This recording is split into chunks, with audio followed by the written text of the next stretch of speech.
हम कहलिए कि जनपद मऊ, तो पता चल कि मऊ ना बलिया, बागी बलिया के धरती के नाम आवेला। तो चाहे वो जंगे आजादी के लड़ाई होखे, चाहे इतिहास के लड़ाई होखे, एक बार खून गर्म हो जाला।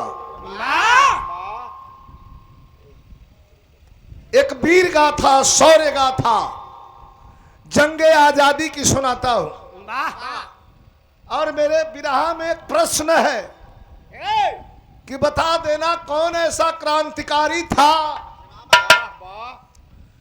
जो हिंदुस्तान में हताहत 2500 लोगों के मौत का बदला लेने के लिए हिंदुस्तान से लंदन तक की सैर किया और लंदन में जा करके अपने दुश्मन को मौत के घाट उतार करके भारत मां की भरपाई कर दिया, प्राण दे दिया। आज इस धरती पर हम और आप बैठे हैं, मैं खड़ा हूं। क्या बात है। यह धरती गुलाम रही 1 2 3 10 20 25 50 100 साल नहीं, 200 साल। 200 साल के गुलामी के भीतर एगो हम प्रश्न करतनी, तनी हमरा के बता दे प्रभु सब है। इनल गिनल को क्रांतिकारी के नाम हमनी के जानल जाला, 10 गो 50 गो 100 गो 200 500 है ना जी। तो 500 लोग से 200 वर्ष के गुलामी ना टूटल, खाली 500 लोग 200 लोग 100 लोग ना ये धरती के आजाद करावल। ये धरती के आजाद करावे वाला हमारा घर से, आपके घर से आज जातिगत आधार पर ऊपर से नीचे तक कुनबा बंट गया है। राजनेताओं ने कई घड़े में बांट दिया हमको, आपको, हिंदुस्तान को, वरना मिल करके सभी लोगों ने लामबंद होकर के अंग्रेजों के सामने सीना खोल दिया था कि चलाओ गोली साले, तुम्हारा गोली तुम्हारी कम पड़ जाएगी, हमारा सीना कम नहीं होगा। मैं किसी व्यक्ति विशेष की बात नहीं करता, हिंदुस्तान की राजनीति पर एक लाइन मुझे कहना पड़ रहा है कि वोट बैंक की राजनीति के लिए बांट दिया गया हिंदुस्तान को, कई घरों में बांट दिया गया। लेकिन जब की बात मैं सुना रहा हूं तो कोई जातिगत मामला नहीं था, हर लोगों ने चढ़ बढ़ करके लड़ाई किया था। लड़ा था, किसी ने कम लड़ा था, किसी ने बेसी लड़ा था, किसी के घर के ज्यादा लोग मरे थे, किसी के घर के कम लोग मरे थे, लेकिन दंश तो गुलामी का सभी ने झेला था। तो यहीं से कहानी चलती है कैसे।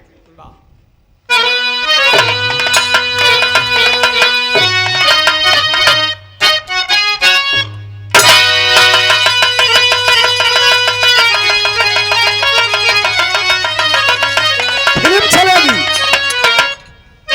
खूब ध्यान से सुनिएगा।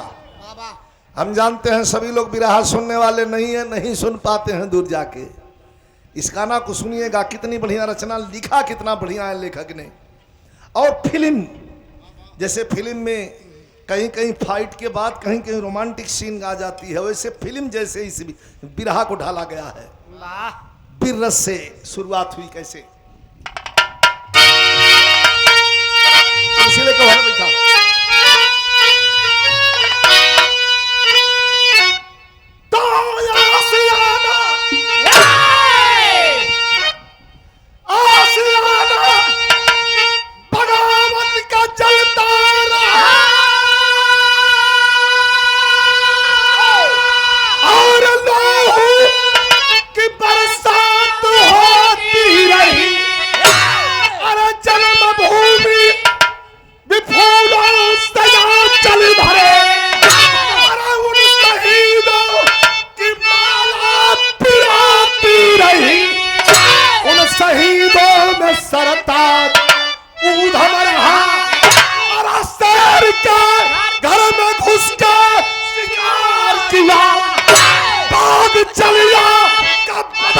चुका ही लिया, जाके लंदन में टायर बवार किया।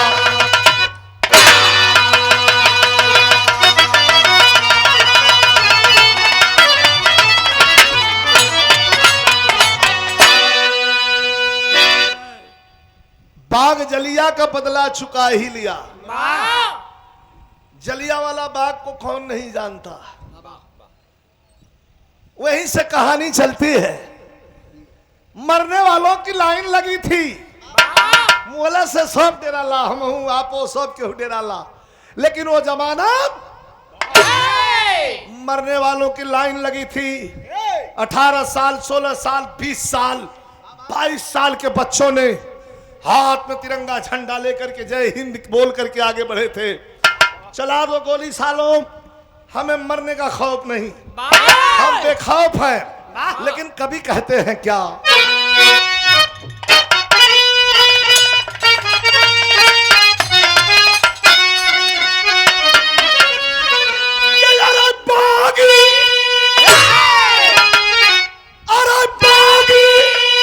बागी हमके आपके क्रांतिकारिन के अंग्रेज का कह विनय बाबू बागी हैं ये, इनको पकड़ो, इनको मारो। तो कभी कहते हैं कि अरे बागी, अरे बागी तारा लाहू में, अरे बागी तारा लाहू में, अरे क्रांति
वतन के काम आता है।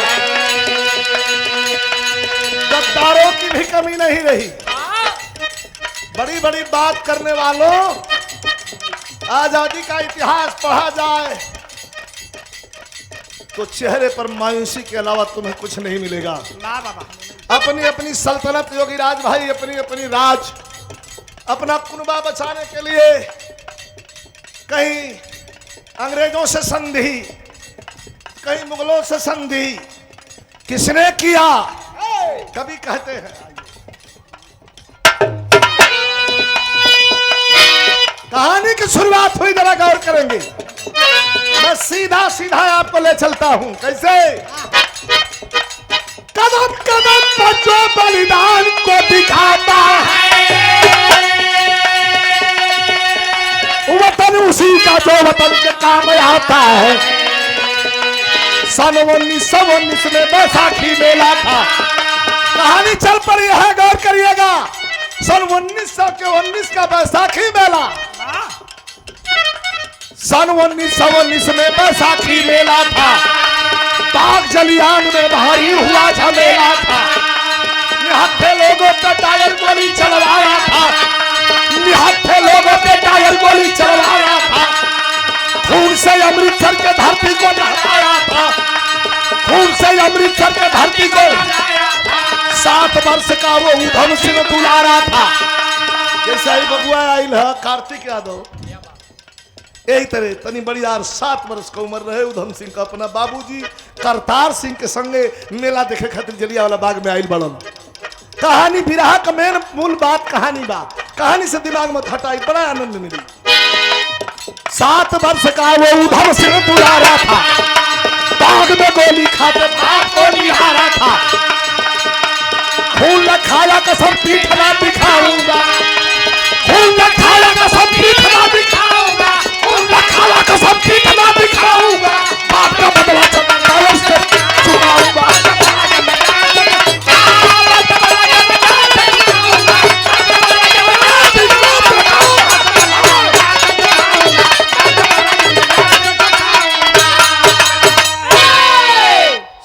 बरस का लड़का है।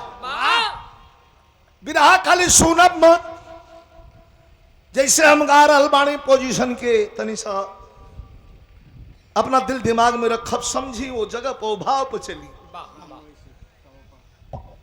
जनरल डायर आया और जैसे कि उसके सर पे पाप सवार था, सिपाहियों को आदेश दे दीजिए फायर। तर तर तर तर तर तर तर तर गोलियां चलने लगी। लोग जान बचावे खातिर केहू केनियो भागता, केहू केनियो भागता। कुछ लोग जाके भाग के एगो कुआं रहे ओमे लोग कूदे लगल, तो जे कुआं में कूदल वो मर गई। आज बहरी बाव के तो गोली लगतिया।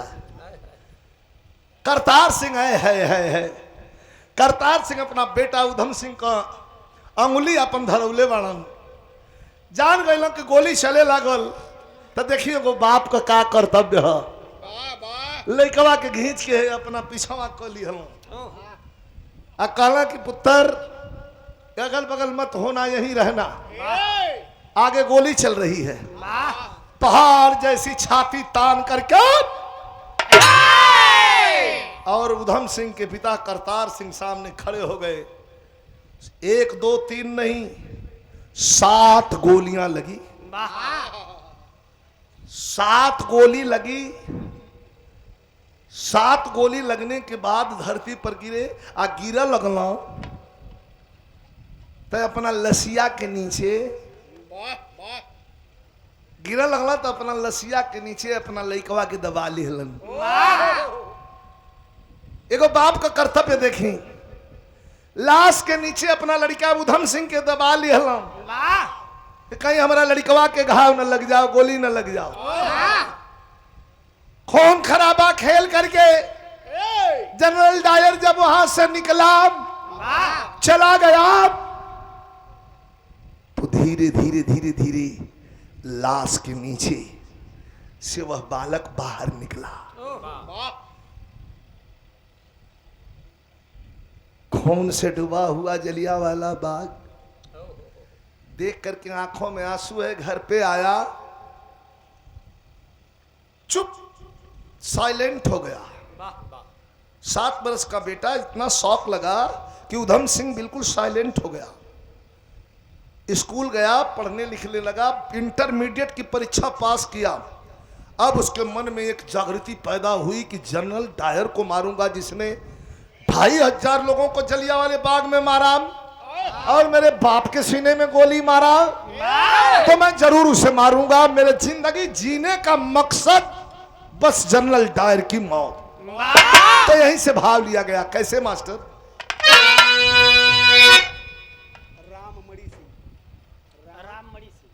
आदरणीय बाबू राममणि सिंह आपके द्वारा पुरस्कार प्रदान किया गया, धन्यवाद। कैसे हो?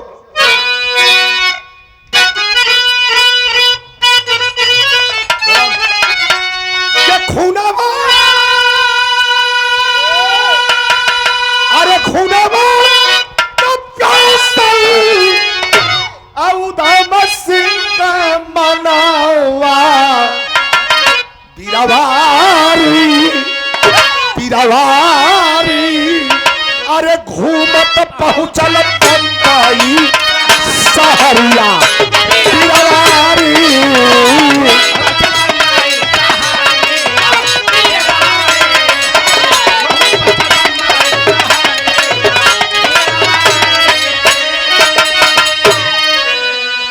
बंबई आ गया, और जब बंबई आ गया तो तनी विचार करब सबे कि जाए के बाद लंदन, मारे के बाद जनरल डायर के आ गई कहा बंबई। तो बंबई में एगो जगह है ऐसन बा, जुहू का किनार, जहां आदमी बैठ के 2-4-6 घंटा भैया जल्दी जल्दी रख के आ लोगन जा खाना खा आ खा ला, लोगन बैठा गा लेला, तब आराम से आया लोग, डिस्टर्ब मत करा, जाके आराम से खा ला पीला लोग, जब हम छापा दो लोग आया लोग आराम से पहले खा पिया हम है ना समारे बदे, और फिर बैठबा पर तो फिर उठबा तो हम तब दिक्कत हुई हम तो भोजन जन कह के आ नहीं ले ले ले हो खा लोगन। हाँ ले ले लो का लोग तो बैठा, कोई बात ना हो। हाँ, डबल डबल खटले में यह दिक्कत है। अब एक दिन गिरल बेहोश होके भाई मल्ला ना लो। हाँ हाई जौन बात तो नौले बात ये भैया तो नहीं, आदमी का देख के आदमी के सीख लेवे के चाहिए, कोई दिक्कत ना हो। सिटी नारे जी बंबई शहर में आ गया, समुद्र के किनारे इंटरमीडिएट का छात्र था और आकर के समुद्र के किनारे बैठा है। मन में सोचा था उधम सिंह की, अरे दादा कैसे मारब जनरल डायर के, हम बंबई बानी जाए के लंदन बात। तो समुंदर के पानी में दखलस का कि धन पतराव से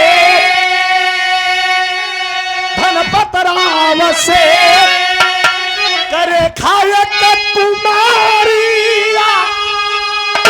अरे सगरे में अरे गोरी कन्यावारी देखा उधम सिंह फेर के नया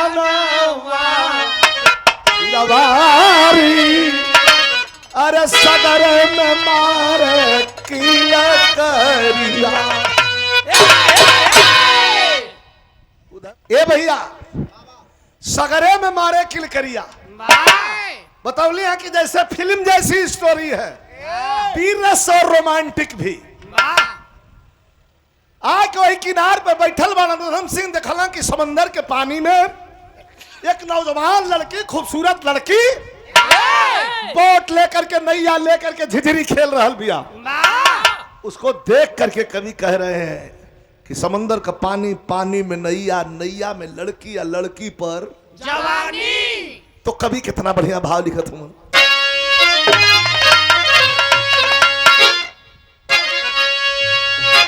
तो समुंदर का पानी, पानी में नैया और नैया में लड़की, लड़की पर जवानी। तब कवि जी लिखे थमन उधम सिंह देख रहा बड़न का लहर मारे, अरे लहर मारे जवानी पानी बिचला,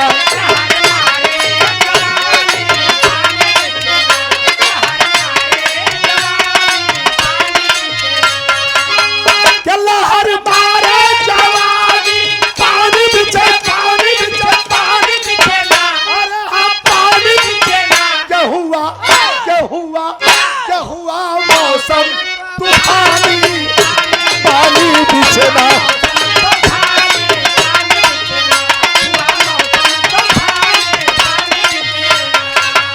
समझ कर यहाँ किनार पर उधम सिंह है और बीच में लड़की नैया बोट लेकर के झिझरी खेल रही है। कहला करे ज्वार भाटा उठेला है, डूब जाइए मर दे तू नहीं। जाए वाला आदमिया कहला साला पागल है, छोड़ो इसको। अतुल इतने में भइल का तोला सागर में देखा कटुबली नेवरिया,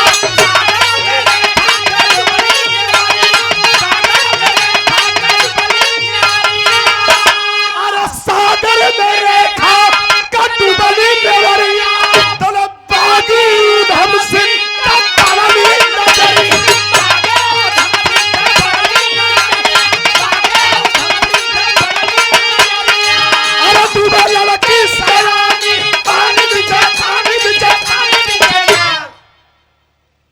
नैया पलट गई। धनपत राव सेठ की इकलौती बिटिया थी, 3 फैक्ट्री का मालिक था, वही में डूबे लगल। आज जब डूबे लगल तो उधम सिंह किनार पर बैठल वालन सोचत हुआ कि का करी, चल जाई का। देखी मन सोच रहा है उधम सिंह लड़की को बचाने जाऊंगा, मन सोच रहा है उधम सिंह लड़की को बचाने जाऊंगा, और डायर को कैसे मारूंगा जब बीच में डुबकी खाऊंगा। फिर बागी दिल ललकार कहा, फिर बागी दिल ललकार कहा, भी जो हिम्मत हारोगे, अरे एक लड़की नहीं बचा सकते, डायर को कैसे मारोगे। समुंदर के पानी में नन्ही सी जान को नहीं बचा सकते और जनरल डायर को मारने की बात सोचते हो। झटकूट पड़ा है उधम सिंह। हर इंसान का हृदय 2 भागों में बटा है, एक अलिंद दूसरा नीलय, एक सकारात्मक, एक कहता है हाँ, एक कहता है ना।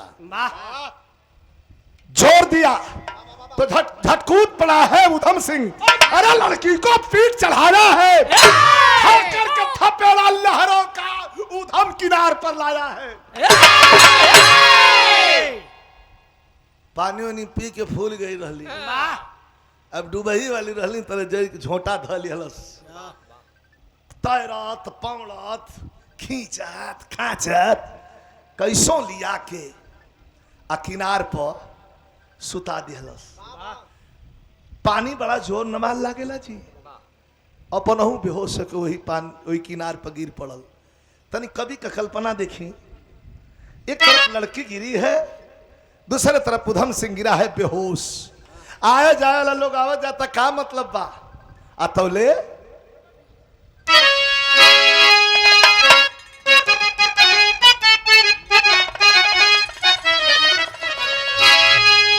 एक तरफ लड़की गिरी है, एक तरफ उधम सिंह गिरा है, तो भाव कभी कहते हैं कि अरे सोया, अरे सोया सूरज की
लड़की को उठा के लेके जाए लगना। बगलिया में कुल दुकानदार रहना से कहना का साहेब है बेचारा नार रहल रही तो आज तोहर लड़की डूब गई रही, लस्सियों ना मिलल रही, अब मिललो रही तो मृतक मिलल रही। अच्छा ऐसा क्या? अनजान भाई आवाज ना धीरे से बैठ जाइए। अनजान उधम सिंह को अपने गाड़ी में उठा लिया। वह धनपत राव सेठ, वो जो लड़की रेखा नाम की लड़की जो समंदर में नहा रही थी, डूब रही थी, जिसको बचाया था उसके पिता, और लेके आते हैं थोड़ा दवाई वाई दहलन। और जब होश में हुआ तो बड़ा पश्चाताप करे लगल कि कहाँ झंझट में पड़ गई हम, जाए के बाद हमरा के लंदन, अब फंस गई और झंझट में। लड़की के पिता चले गए फैक्ट्री, अब माई चल गई शॉपिंग करे, कुछ सामान लिया खातिर, घरेलू सामान। घर में लड़की अकेली है। उधम सिंह बालकनी में बैठ के पेपर पढ़ रहा मानन। 19 और 20 के बीच का उम्र बड़ी खतरनाक होले। पेपर पढ़ रहा माना, वही घड़ी लड़की मन ही मन सोचले बे कि जिंदगी हमार बचौले बड़नी तो जिंदगी का मालिक ही है हम।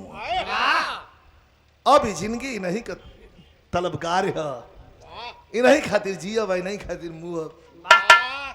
चाय का प्याला लेकर के उधम सिंह के पास बालकनी में पहुंचल, देखलस मौका का फायदा उठा होती आप का कहलस मास्टर पैसा लगा ला। आए है लड़की कहत बा, कलत की पीले यार पागल। उधम से कहला का लड़की कहलत की ले ले बे चाय, लेकिन उनका तरीका का है कि पीले यारे पागल, पीले यारे पागल। ओका बोका खेले कहत कहना का कहल च तू खुल के कहा ताकि मेरे पहलू में मधुशाला तमाम।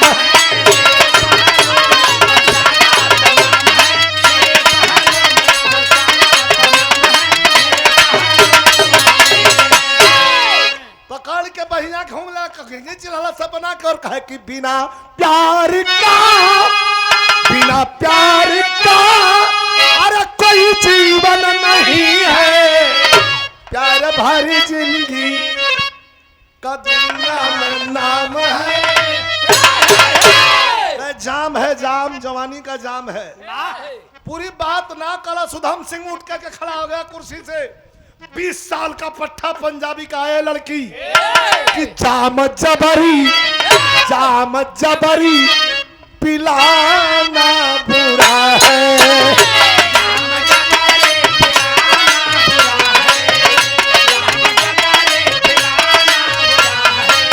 अरे बिना बुलाए पिलाना बुरा है।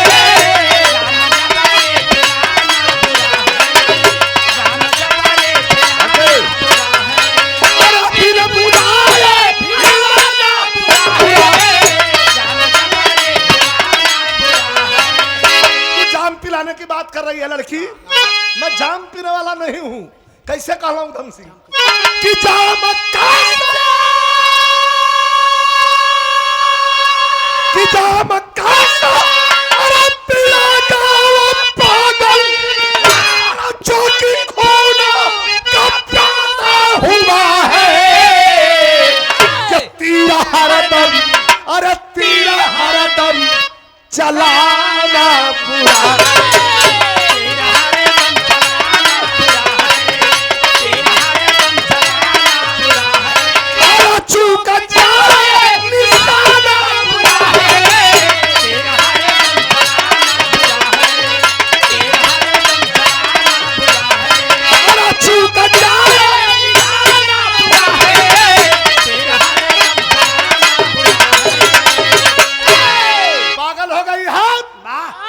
लड़किया कहलत के सुना बौराइल बड़ा, बाप मतारी के इकलौती बेटी है, 3 गो फैक्ट्री बा, राज करब राज।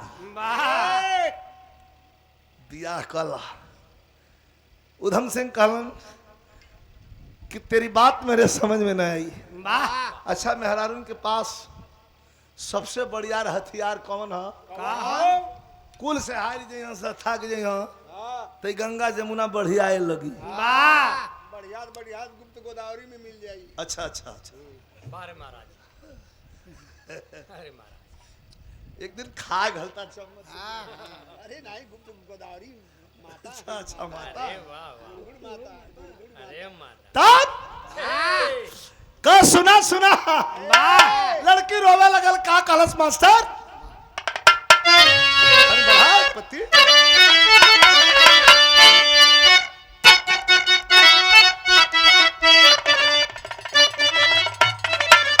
जाके गटवा धल सुधम सिंह का कलश के सुना हो। अखिया में आंसू बा, कलश के सुना। हमार जिंदगी बचौले बड़ा तू ही। एगो बात बताई तो के अपन सब कुछ मान ले बानी।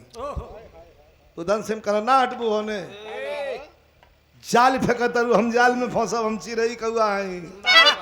तब लड़की कहतिया कि नहीं आंख में आंसू बा, कलश की नहीं के जनी तोड़ा गवार पिया।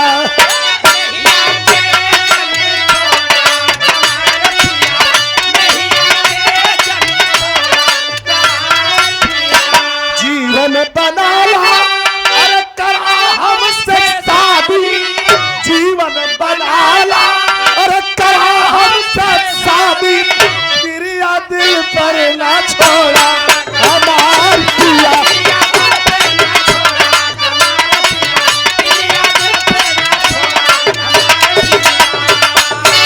शादी कर लो हमसे, इस जिंदगी को तुमने बचाया है तो मैंने अपनी जिंदगी तेरे नाम लिख दिया है। उधम से कल बौरा मत। शादी के बात करता तो सुना है, अरे जवानी जिसकी बागी बन गई, अरे जवानी जिसकी बागी बन गई, बाधा सर पर कफन है उधम सिंह बैरागी।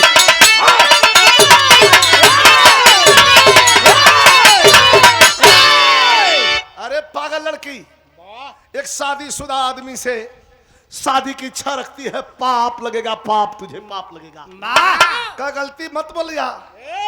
बिहानवा कुल हम सुनत रही हमी। जब हमारे बाबूजी पूछला कि जवान कहाँ घर है, तो कहला कि अमृतसर पंजाब। यो बाबूजी पूछला कि विवाह हुआ है तुम्हारा, तो कहला कि नहीं अभी शादी नहीं हुई है। वाह आ हमरा से कहतला शादी हो गई बा। कहला तोरा बाबूजी के पूछे का तरीका ऐसा रहल कि हम ना कहली हँ। तू जब खुल गई कि हमरा से बियाह करम, तो तोसे स्पष्ट कहते हैं हमार बियाह सच्चों हो गई बा, कसम खातनी। हमारा दुल्हन के नाम सुनबू आप अचंभित पड़ जाएंगे कि इतनी भी दीवानगी है क्या। वाह किसी लड़का के प्रति लड़की की दीवानगी, किसी लड़की के प्रति लड़के की दीवानगी। ये तो लैला मजनू और हीर रांझा सीरी फरहाद को देखा है, लेकिन देश के प्रति ऐसी दीवानगी आज पहली बार देखा है। वाह। क्या कहना उधम सिंह मास्टर?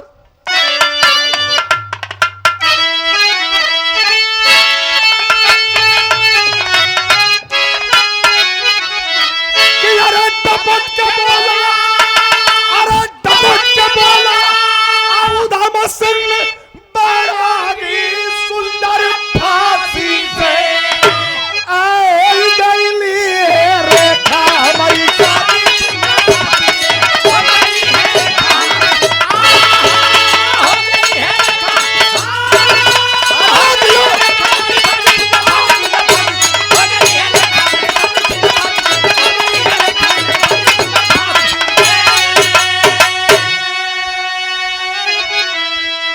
बैरागी सुंदर फांसी से हो गईली है रेखा हमार शादी सुंदर फांसी से। अरे पागल लड़की तू शादी की बात करती है, मेरी शादी फांसी से हो गई है, फांसी।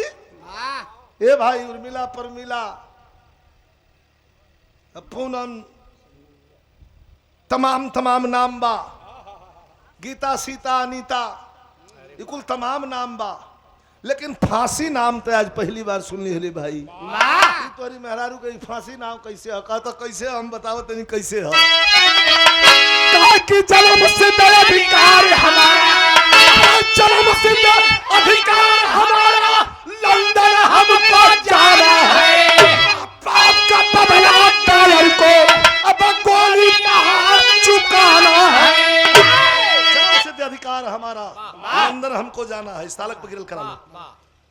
बाप का बदला डायर को अब गोली मार चुकाना है। जाऊंगा लंदन, 2500 लोगों के खून का बदला, अपने बाप के खून का बदला लूंगा। इसके बदले में मुझे फांसी होगी और वही मेरी दुल्हन होगी, उसी के साथ हमेशा हमेशा के लिए सो जाऊंगा। अब तेरे खवा कल के रे रे रे रे रे हम झूठे कैद कैल चाहतनी, इतने आजादी का दीवाना हो। अब तो और भी इज्जत बढ़ गई सरदार, तुम्हारे प्रति मेरे मन में तुम्हारी इज्जत और बढ़ गई। तब हवा कल सुना ब्याह ना करबा, तोहर ब्याह होइए गइल बा, तोहर दुल्हन के नाम फांसी बा। कलस के हम के अपन दोस्त बनैबा, हेतना भैया बैठल बनी। पिने बाबू हिताई से मिताई वाला रिश्ता सहजोर होला। मित्रत्व जो रिश्ता है ई बहुत ऊपर है, लेकिन निभावे वाला चाहिए। दोनों ओर से के निभावल जाला, और निभावाला निभा दलो। भगवान श्री कृष्ण और सुदामा का मित्रता ये हमनी के प्रेरणा देले, लेकिन कहला कि हम के अपन दोस्त बनाला। कहला लड़का के एगो लड़की दोस्त हो जावी, हो ठीक नहीं खेला गो। ना ना दोस्त हम के बनवही के पड़ी, ये जिंदगी तोहरा कामे आ जाई। जान गईला उधम सिंह की ई ना मानी। कहला तब दोस्त का वादा करता नहीं, बिरहा 3 मिनट तनी गौर कर जी, विशेष बा तो हम दोस्त मानता नहीं तोहरा के। कहला तो रेखवा कॉलेज की एगो बात कह, लंदन जइबा कहाँ जाई, डायर के मरबा कहाँ है, ये तो सपना बा। ओकरा बदले में तारा के फांसी हुई झूली जइबा। कहला बस बस बस बस ये अंतिम सपना हो। कहला जाए खातिर पैसा नहीं खे। कहला कि नहीं। कहला मुंह बना लिया, दोस्त का जरूरत पड़ न गई, हम न तोहरा के लंदन ले चलो। खिल गया उधम सिंह। जैसे गुलाब हरहरा के खिलेला वाह। कुल पतई फाट के एक तरफ हो जाले वही तरह खिल गई ना। उधम सिंह कहल कि ये रेखा सोचहूँ हमरा के पहुंचा देबू, कहाँ पहुंचा ना दे तोरा के ले के चल अब लंदन। तो दोस्त कौना बात का बड़ा तू औते माई बाबू के तुरंते और गई लड़की कहलत कि पापा पापा मैं जाऊंगी लंदन। कल लंदन का कर देबू, बहनी का घूमे जाई तनी टूर पे जाऊंगी। बाबूजी कहला कि ए बेटा अकेल जो जमाना जुग जोरता टूर पर नहीं खी जाएगी। कहे अकेले नहीं खी जात पापा, ये मेरा दोस्त है ना। उधम सिंह को हाथ दिखौली कि मेरा दोस्त है ना, इसको लेके जाऊंगी। लड़किया के बाबूजी कहला कि भाई कलिया समुद्र में से छानल सा आज तुहार दोस्त हो गई, तुहार फ्रेंड हो गल, लेके जाई हर कोनो दूसर बैंड धरा दलस तो हमनी के आ देख के गिर जाएगी। ना रे दादा हम ना छोड़ो। अरे पापा आप डरिए मत, मेरा फ्रेंड है, मेरे लिए जान भी दे सकता है, मैं जाऊंगी। दौलात के जीत के आगे टिक नहीं पौलन, छोड़ दिए तो जरा भाव रखिएगा।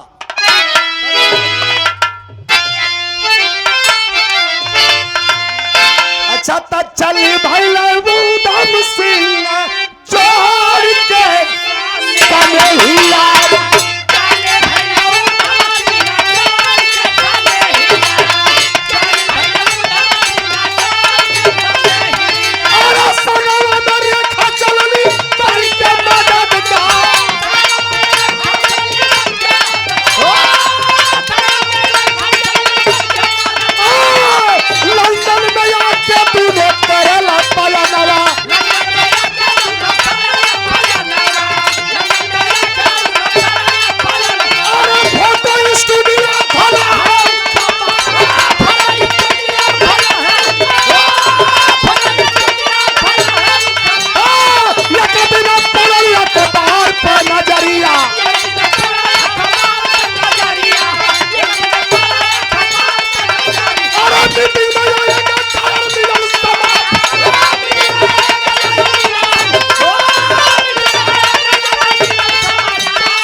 लंदन में वहीं 15 दिन बीतल बा। एगो किराया का भाड़ा का कोठरी लेके फोटो स्टूडियो बनावटी खुले बाड़ा सो। मन में तो कुछ और चला था। एक दिन आयल लंदन का अखबार, और अखबार में ऊपर है प्रथम पृष्ठ पर छपल रहे कि जनरल डायर साहब का भाषण और उनका स्वागत है। रेखवा कलत के रात पौराइल बाड़ा खाली रोज रोज पिस्टलवा साफे करबो कि चलबो करी। ए आवत बगल वाला मैदान में कल तब तैयार हो जा मास्टर। कैलाश का कि तौले आंगन सिंगरवा सजाए बाबा बुनिया। अरे पगड़ी मेरी बाल पर खोसाला करता, अरे पगड़ी मेरी बाल पर खोसाला करता। मंचवा बोला के डायर बोलल बाबा छनिया, अल्लाह मंचवा बोला के डायर बोलल बाबा छनिया। अरे 2500 लोगन के लड़नी हम दौलत लाल होई गई उधम सिंह का नजरिया, लाल होई गई उधम सिंह का नजरिया। अरे पगड़ी सलिया और बाल पर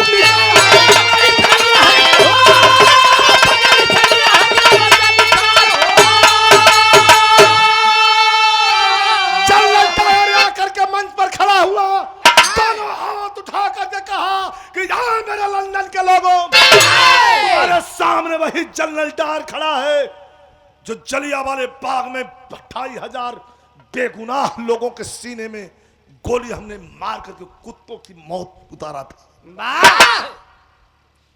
रेखवा एक क्यों मरलस, अब का बैठल बड़ा मारा कि अब कहिया मरबा। ये तो तू कह, जहाँ मारे के मरबे न करबा, जहाँ ना मारे के लगवा निकाल के साफ तेल देवे वही। मारो मारो के मारो। खड़ा हो गया उधम सिंह, आवाज देने लगा पट्टा पंजाबी। एक तरफ पगड़ी में हाथ करके पगड़ी सरिवाल पर आवाज दिया, भारत माता की, भारत माता की, भारत माता की।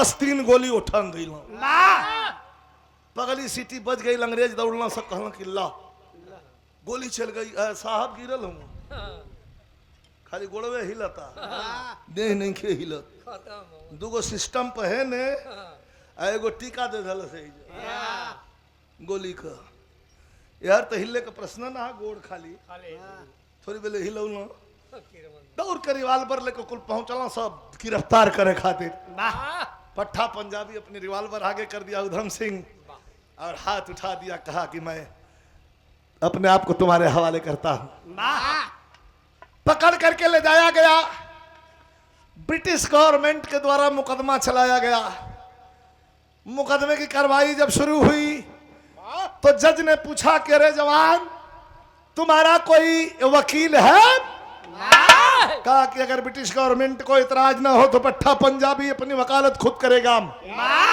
इजाजत है वकील ने पहला प्रश्न किया पूछिए सर माय लॉर्ड इसने मेरे देश के इतने बड़े ऑफिसर के सीने में गोली क्यों मार दिया बेरहमी से मौत के घाट उतार दिया क्यों क्यों क्यों पट्टा पंजाबी कहा कि इसके क्यों का जवाब क्यों से देना होगा इसलिए कि मैं भी प्रश्न करता हूं कि जलियांवाले बाग में 2500 लोगों के साथ मेरे पिता के सीने में इसने गोली क्यों चलवाया था क्यों पूछो इसका जवाब जज ने कलम तोड़ दिया और कहा जानते हो जानते हो इसकी सजा तुम्हें क्या होगी कहा हाँ फांसी इससे ज्यादा और क्या दे सकते हो कलम तोड़ के उठ गया कल 12 बजे फांसी पर चढ़ा दो जेल की कोठरी में बंद है हाथ में हथकड़ी पांव में बेड़ी है लोहे का जंजीर पूरा झमाझम बांधल बा हीला का मौका नहीं खे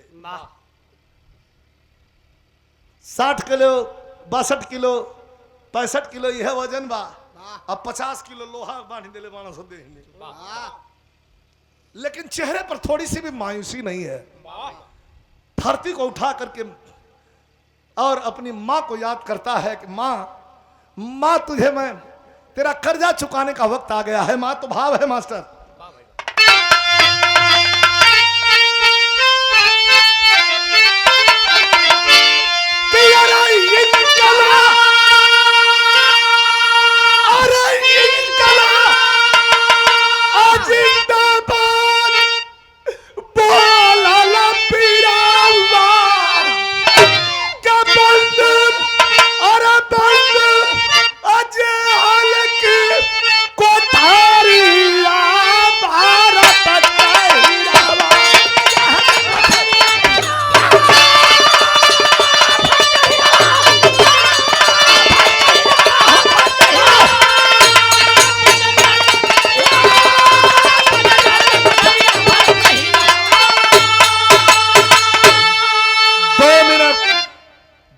विरहा की मेन लाइन है इसको विशेष विषयांतर मत होइएगा जेलर आया गुरु ग्रंथ पढ़ रहा था उधम सिंह 21-20 साल का लड़का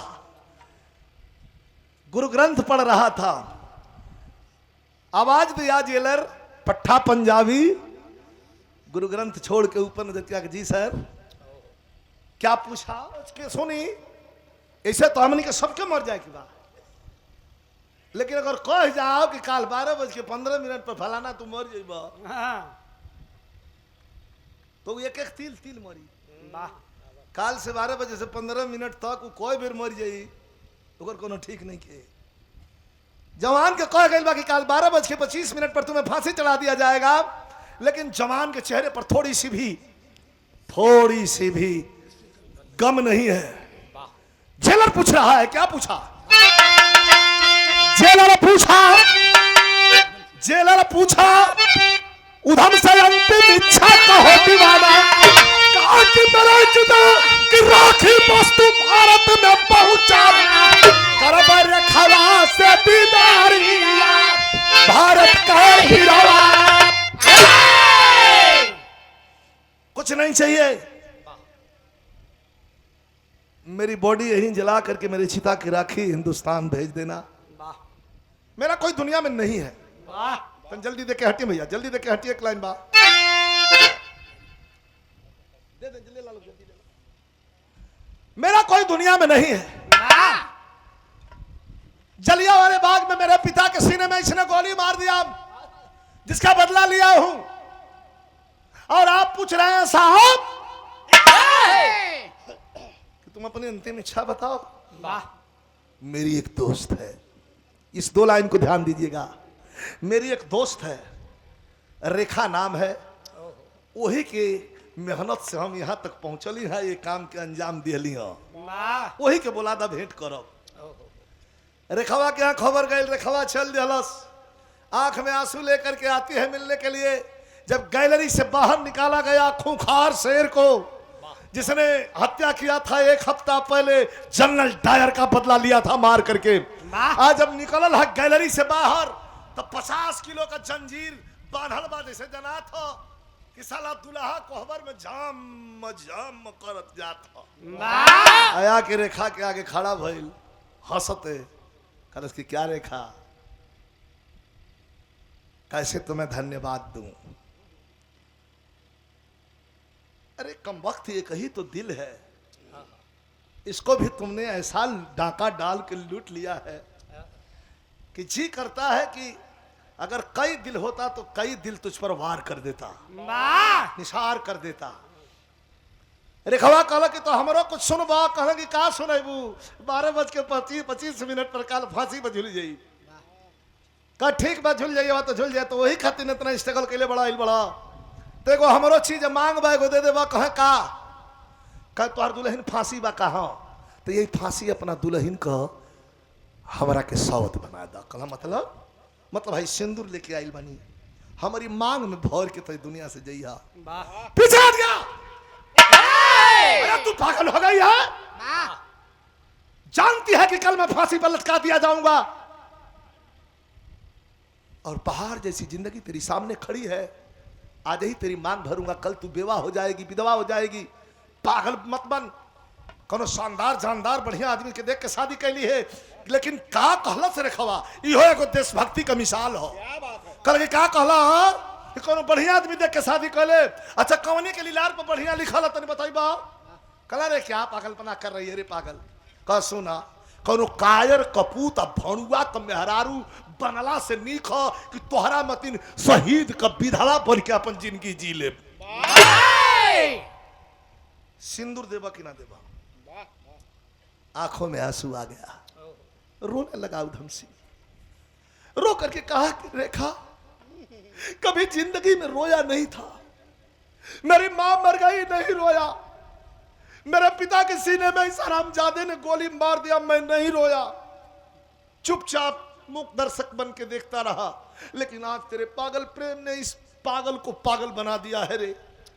कितना तेरा प्रेम है, मांग में सिंदूर ले ले, जाते वक्त मांग रही है तो दे रहा हूं, लेकिन इसके काबिल तो नहीं है। कहा तब कौने काबिल हम बानी, तब कहलस कि ये काबिल बाड़ू कि भगवान की यहाँ जाई, देशभक्ति के बदले अगर परमात्मा पूछे हो कि बड़ा बढ़िया काम करके आइल बड़ा, का तहरा के चाहिए, तो यह कह कि हे परम पिता परमेश्वर, एक बार वही रेखवा की कोख से फिर से जन्म दे दा, जाके भारत माई को बेड़ी तोड़ के देश के आजाद कर दई, यह मन में हमारा अंतिम इच्छा बा, यह भगवान से मांगब। तोरा कोख से जन्म लेहल चाहतनी। तब तक जेलर चिल्ला दिया, समय समाप्त। 3-4 घंटे के इंतजार के बाद स्टेचर पर सफेद कपड़ा उड़ा करके भारत मां के दामन का चहकता हुआ सितारा, अब वो सूर्य अस्त हो चुका है। स्टेचर पर सुलाई हुई लाश बाहर निकाल के दिया गया, लिख पढ़ करके रेखा जो है रिसीव करती है, ला करके लंदन में वहीं चिता सजा करके जलाती है, और राखी लेकर के पहुंची और आ करके सीधा अमृतसर उतर करके नौजवानों के खेमे में जा करके आवाज लगाया कि वही उधम सिंह पट्टा पंजाबी इसमें बंद है, जिसने जनरल डायर के सीने में गोली उसके घर में घुस के मारा है। वहां से वह राखी लेकर के तीर्थराज, प्रयागराज, इलाहाबाद, गंगा जमुना सरस्वती के संगम पर ला करके चंद्रशेखर आजाद के द्वारा उस राखी को विसर्जित की गई। ये हमारे भारत का स्वर्णिम इतिहास है। गुरु बिहारी, गुरु गणेश, गुरु रामलाल ललकारे। बच्चन कहते कभी चंद्रिका दाव से जवानी जिसे